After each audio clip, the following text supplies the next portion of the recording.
आखिर कैसे 40 सिख योद्धाओं ने मिलकर लाखों की मुगल सेना को मिट्टी में मिला दिया। सोचिए, एक तरफ मुगलों की लाखों की सेना और दूसरी तरफ सिर्फ 40 सिख, भूखे प्यासे, लेकिन दिल में इतना हौसला कि मौत भी डर जाए। गुरु गोविंद सिंह जी ने इस युद्ध का वर्णन करते हुए लिखा है, चिड़ियों से मैं बाज लड़ाऊं, गिद्धड़ों को मैं शेर बनाऊं, 1.25 लाख से एक लड़ाऊं, तभी गोविंद सिंह नाम कहाऊं। चलिए जानते हैं चमकौर युद्ध की पूरी कहानी इस वीडियो में। वीडियो को पूरा जरूर देखें। चलिए शुरू करते हैं आज के इस वीडियो को। इस युद्ध में सिखों के 10वें गुरु गुरु गोविंद सिंह जी के नेतृत्व में 40 सिखों का सामना वजीर खान के नेतृत्व वाले 10 लाख मुगल सैनिकों से हुआ था। वजीर खान किसी भी सूरत में गुरु गोविंद सिंह जी को पकड़ना चाहता था। औरंगजेब की लाख कोशिशों के बावजूद गुरु गोविंद सिंह जी मुगलों की अधीनता स्वीकार नहीं कर रहे थे, लेकिन गुरु गोविंद सिंह जी के 2 बेटों सहित 40 सिखों ने गुरु जी के आशीर्वाद और अपनी वीरता से वजीर खान को अपने मंसूबों में कामयाब नहीं होने दिया। मई 1704 की आनंदपुर की आखिरी लड़ाई में कई मुगल शासकों की संयुक्त फौज ने आनंदपुर साहिब को 6 महीने तक घेरे रखा। उनका सोचना था कि जब आनंदपुर साहिब में राशन पानी खत्म हो जाएगा तब गुरुजी स्वयं मुगलों की अधीनता स्वीकार कर लेंगे, पर यह मुगलों की नासमझी थी। जब आनंदपुर साहिब में राशन पानी खत्म हुआ तो एक रात गुरु गोविंद सिंह जी आनंदपुर साहिब में उपस्थित अपने सभी साथियों को लेकर वहां से रवाना हो गए।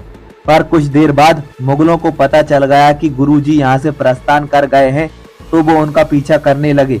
उधर गुरु गोविंद सिंह जी अपने सभी साथियों के साथ सरसा नदी की ओर बढ़े जा रहे थे। जिस समय गुरु गोविंद सिंह जी अपने साथियों के साथ इस नदी के किनारे पहुंचे तो इस नदी में भयंकर बाढ़ आई हुई थी और पानी जोरों पर था। इस समय सिख भारी कठिनाई में घिर गए। उनके पीछे मुगल मारो मार करते आ रहे थे और सामने सरसा नदी उफान मार रही थी। निर्णय तुरंत लेना था, अतः श्री गुरु गोविंद सिंह जी ने कहा, कुछ सैनिक यही शत्रु को युद्ध में उलझाकर रखो और जो सरसा नदी पार करने की क्षमता रखते हैं वे अपने घोड़े सरसा के बहाव के साथ नदी पार करने का प्रयत्न करें। ऐसा ही किया गया। भाई उदय सिंह तथा जीवन सिंह अपने साथ कुछ योद्धाओं को लेकर शत्रु के साथ भिड़ गए। इतने में गुरु गोविंद सिंह जी सरसा नदी पार करने में सफल हो गए, किंतु कुछ सिख सरसा नदी पार करते हुए पानी के तेज बहाव में बहते हुए कई कोस दूर बह गए। सरसा नदी पार करने के बाद 40 सिख, 2 बड़े साहिबजादे अजीत सिंह जी तथा जुझार सिंह जी और गुरुजी को मिलाकर कुल 43 व्यक्तियों की गिनती हुई। इस भयंकर उथल पुथल में गुरु गोविंद सिंह जी का परिवार उनसे बिछड़ गया। गुरुजी अपने 40 सिखों के साथ आगे बढ़ते हुए दोपहर तक चमकौर क्षेत्र के बाहर एक बगीचे में पहुंचे। यहाँ के स्थानीय लोगों ने गुरु गोविंद सिंह जी का हार्दिक स्वागत किया और प्रत्येक प्रकार की सहायता की। यहीं एक किलानुमा कच्ची गढ़ी हवेली थी जो बहुत महत्वपूर्ण थी, क्योंकि इसको एक ऊंचे टीले पर बनाया गया था जिसके चारों ओर खुला समतल मैदान था। हवेली के मालिक बुद्धिचंद ने गुरुजी से आग्रह किया कि आप इस हवेली में विश्राम करें। गुरु गोविंद सिंह जी ने भी आगे जाना उचित नहीं समझा और 40 सिखों को छोटी छोटी टुकड़ियों में बांटकर उनमें बचा कुचा युद्ध का सामान बांट दिया और सभी सिखों को मुकाबले के लिए मोर्चे पर तैनात कर दिया। गुरु गोविंद सिंह जी अपने 40 सिखों की ताकत से असंख्य मुगल सेना से लड़ने की योजना बनाने लगे। गुरुजी ने स्वयं कच्ची गढ़ी हवेली के ऊपर मोर्चा संभाला। अन्य सिखों ने भी अपने अपने मोर्चे बनाए और मुगल सेना की राह देखने लगे। उधर जैसे ही सरसा नदी के पानी का बहाव कम हुआ, मुगल सेना टिड्डी दल की तरह उसे पार करके गुरु गोविंद सिंह जी का पीछा करते हुए चमकौर के मैदान में पहुंची। देखते ही देखते मुगल सैनिकों ने कच्ची गढ़ी को घेर लिया। मुगल सेनापतियों को गांव वालों से पता चल गया था कि गुरुजी के पास केवल 40 सिख सैनिक हैं।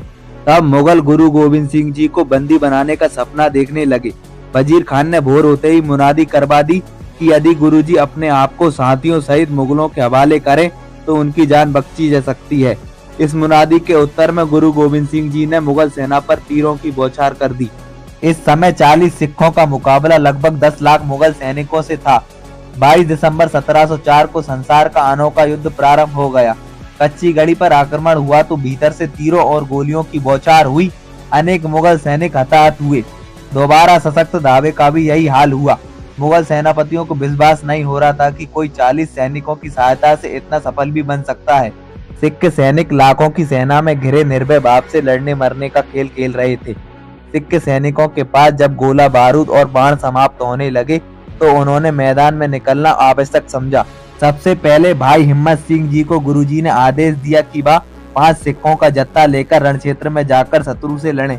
तभी मुगल जनरल नाहर खान ने सीढ़ी लगाकर कच्ची गढ़ी पर चढ़ने का प्रयास किया, किंतु गुरुजी ने उसको वहीं बाण से भेदकर चित कर दिया। एक और जनरल ख्वाजा महमूद अली ने जब अपने साथियों को मरते हुए देखा तो वह दीवार की ओट में भाग गया।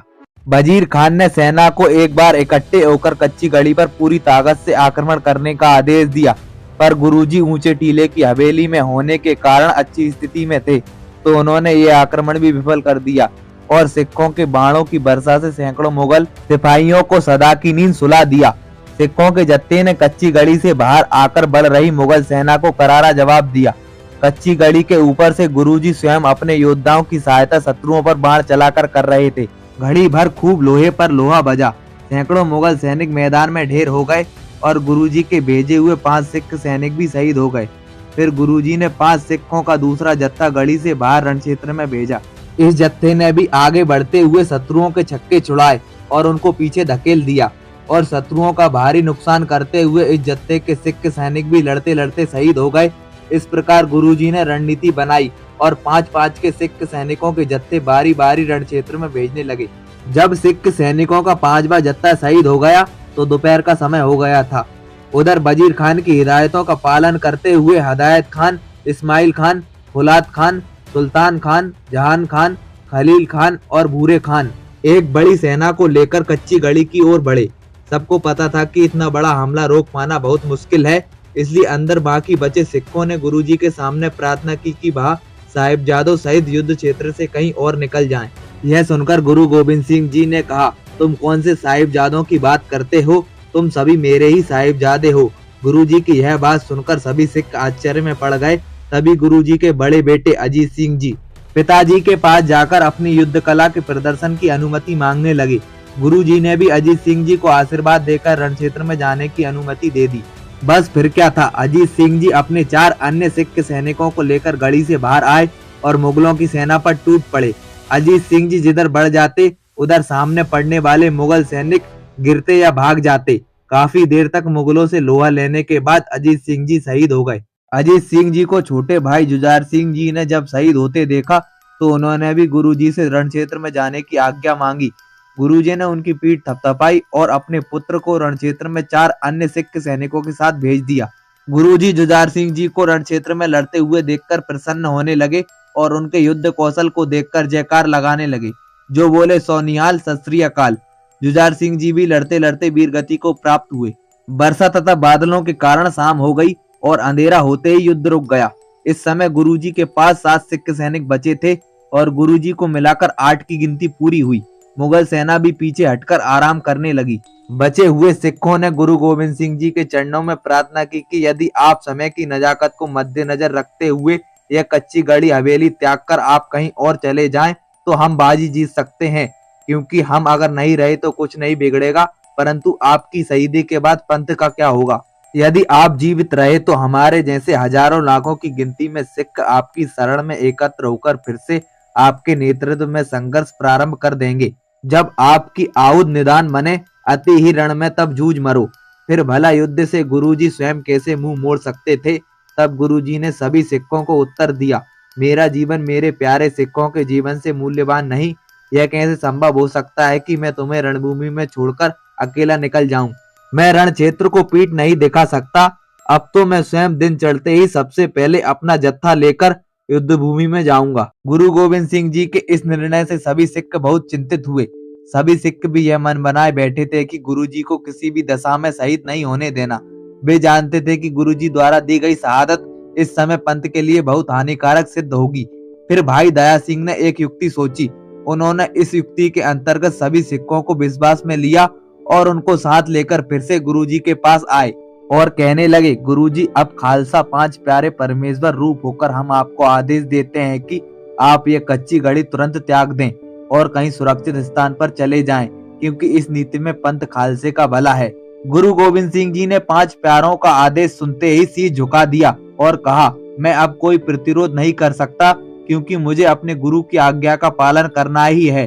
फिर गुरुजी ने कच्ची घड़ी त्यागने की योजना बनाई और 2 जवानों को साथ चलने को कहा और शेष 5 सिखों को अलग अलग मोर्चों पर नियुक्त कर दिया। गुरु गोविंद सिंह जी ने निर्णय लिया कि यहाँ से प्रस्थान करते समय हम शत्रुओं को ललकारेंगे, क्योंकि चुपचाप शांत निकल जाना कायरता और कमजोरी का चिन्ह माना जाएगा, और उन्होंने ऐसा ही किया। देर रात गुरुजी अपने दोनों साथियों दया सिंह जी तथा मान सिंह जी के साथ गढ़ी से बाहर निकले। निकलने से पहले उनको समझा दिया कि हमें मालवा क्षेत्र की ओर जाना है और कुछ विशेष तारों की सीध में चलना है, जिससे बिछड़ने पर फिर से मिल सकें। इस समय बूंदाबांदी थम चुकी थी और आकाश में कहीं कहीं बादल छाए थे, किंतु बिजली बार बार चमक रही थी। कुछ दूरी पर अभी पहुंचे ही थे कि बिजली बहुत तेजी से चमकी। तभी दया सिंह जी की नजर रास्ते में बिखरे शवों पर पड़ी तो उन्हें अजीत सिंह जी का शव दिखाई दिया। फिर दया सिंह जी ने गुरु गोविंद सिंह जी से कहा कि यदि आप आज्ञा दें तो मैं अजीत सिंह जी के पार्थिव शरीर पर अपनी चादर डाल दूं। उस समय गुरुजी ने दया सिंह जी से कहा कि आप ऐसा क्यों करना चाहते हैं। तब दया सिंह जी ने उत्तर दिया, गुरुजी आपके लाडले बेटे अजीत सिंह जी का यह शव है। गुरुजी ने फिर दया सिंह जी से पूछा, क्या वे मेरे पुत्र नहीं थे जिन्होंने मेरे एक संकेत पर अपने प्राणों की आहुति दी है। दया सिंह जी को इसका उत्तर हाँ में देना पड़ा। इस पर गुरुजी ने कहा, यदि तुम सभी सिखों के शवों पर एक एक चादर डाल सकते हो तो ठीक है, अजीत सिंह जी के शव पर भी डाल दो। तब दया सिंह जी गुरुजी के त्याग और बलिदान को समझ गए और तुरंत आगे बढ़ गए। योजना के अनुसार गुरुजी और सिख अलग अलग दिशा में कुछ दूरी पर चले गए और वहां से ऊंचे स्वर में आवाजें लगाई गईं, पीरे हिंद जा रहा है, किसी की हिम्मत हो तो पकड़ ले, और साथ ही मसाल को तीर मारे, जिससे उनकी मसालें नीचे कीचड़ में गिरकर बुझ गईं और अंधेरा घना हो गया। पुरस्कार के लालच में शत्रु सेना आवाज की सीध में भागी और आपस में भिड़कर मर गई। समय का लाभ उठाकर गुरुजी और दोनों सिख अपने लक्ष्य की ओर बढ़ने लगे। सुबह होने पर मुगल सेना को भारी निराशा हुई, क्योंकि हजारों असंख्य शवों में केवल 35 शव सिखों के थे। उनमें भी उनको गुरु गोविंद सिंह जी कहीं दिखाई नहीं दिए। इसके बाद मुगलों ने कच्ची गढ़ी पर फिर से आक्रमण कर दिया। असंख्य मुगलों के साथ जूझते हुए गढ़ी के अंदर के 5 सिख वीरगति को प्राप्त हुए। उनमें जीवन सिंह जी भी शहीद हो गए, जिन्होंने मुगलों को झांसा देने के लिए गुरु गोविंद सिंह जी की वेशभूषा धारण की हुई थी। जीवन सिंह जी को देखकर मुगल सेनापति बहुत प्रसन्न हुए, क्योंकि उन्हें लगा कि अंत में उन्होंने गुरुजी को मार दिया। परंतु जल्द ही मुगलों को मालूम हो गया कि यह सब किसी अन्य व्यक्ति का है और गुरु गोविंद सिंह जी तो सुरक्षित निकल गए।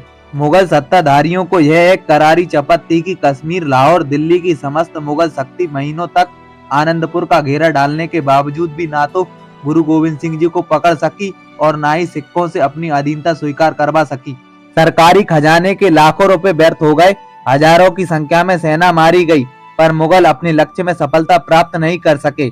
अगर आप लोगों को ये वीडियो पसंद आया, वीडियो को कर दीजिए लाइक और चैनल को कर लीजिए सब्सक्राइब। मिलते हैं अगली कहानी में।